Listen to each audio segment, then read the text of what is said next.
Hey guys, welcome back. So we're back again with another short video tutorial.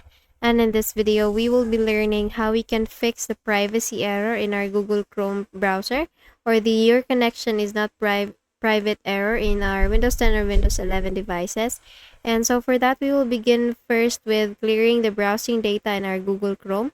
And so to do that, we need to please first open the Google Chrome browser. Now, once the Google Chrome is already open, all you need to do is just to click the three dots at the top right corner, this three dot icon here. And then once you have already clicked on that, all you need to do is just to go to the history. So please go first with history option and then proceed with history here. Now, all you need to do is just to go to the advanced tab. So you will be seeing advanced tab. Please click first this delete date or delete browsing data option. Now, once you have done that, you will be seeing this kind of window. Instead of basic, we select the advanced tab.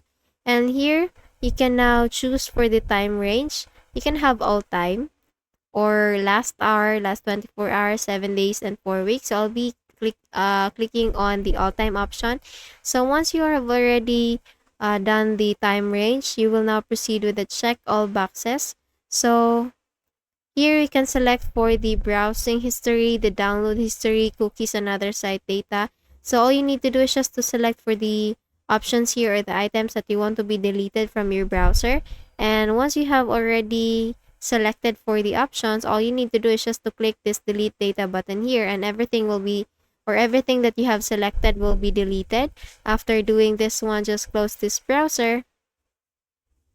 And then the next thing we need to do is to reset the internet options via control panel. So to do that, please open first the control panel via Windows search. So here in the Windows search tab, we need to type control, and then you will get under best match the control panel option.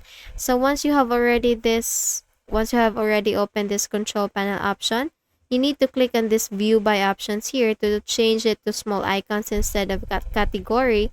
And then once you have already done that, please look for internet options. And let me just quickly look for that. There, I found it. So once the internet options is already found, all you need to do is just to go to the advanced tab. So please make a click on that. And then once you do that, you will be getting this kind of window here. All you need to do is just to go to this advanced tab option.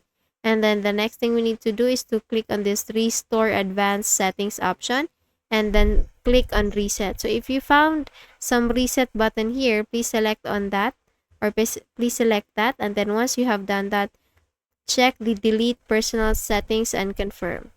So if you see the option delete personal settings, please check it. And then once you have done that, please click on apply and then click on OK.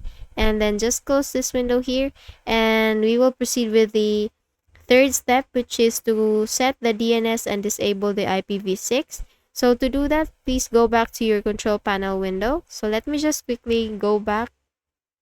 Type here in the Windows search tab with control panel, and then you will get under best match the control panel option. Here, all you need to do is choose to view by this first into category. Once you're already in this categorized option here, all you need to do is just to go to this network and internet option, select the network and sharing center. And then here in the left pane, you will get this change adapter settings option. So please click on that. And then you will be seeing here the network connections that you're connected with. All you need to do is just to select the network connection that you're connected with. And then please make a right click on that, click on properties here, and then you will be getting this kind of window. All you need to do is just to select or look for Internet Protocol version 6. And once you have already found that, please make sure that you have unchecked this one or unselect this one. Once you have already done that, now we need to proceed with Internet Protocol version 4. And then the next thing we need to do is to click on this properties button here, and then please make sure that you have selected this obtain an IP address automatically option and the use the following DNS server addresses option. Please make sure that this is also selected. Once you have already done this one, you can have the preferred and alternate DNS servers from the Google DNS. So for the Google DNS, it looks like this. 8.8.8.8, and for the alternate, we have 8.8.4.4. Now, if you want to use the cloud DNS, you can also have 1.1.1.1, and for the alternate DNS, you can have 1.0.0.1. After typing this DNS servers here, all you need to do is just to click on this OK button and then click on close. Now, after doing the processes that we have just made, the final step is to make a quick restart with your computer to apply the changes, and you're good to go. Okay, so that's it. I hope you learned something from this video, and if you found this video helpful, please don't forget to give this a thumbs up, and of course subscribe to our channel. Thank you so much for watching this video, and I hope I'll be seeing you again in the next one. Bye bye.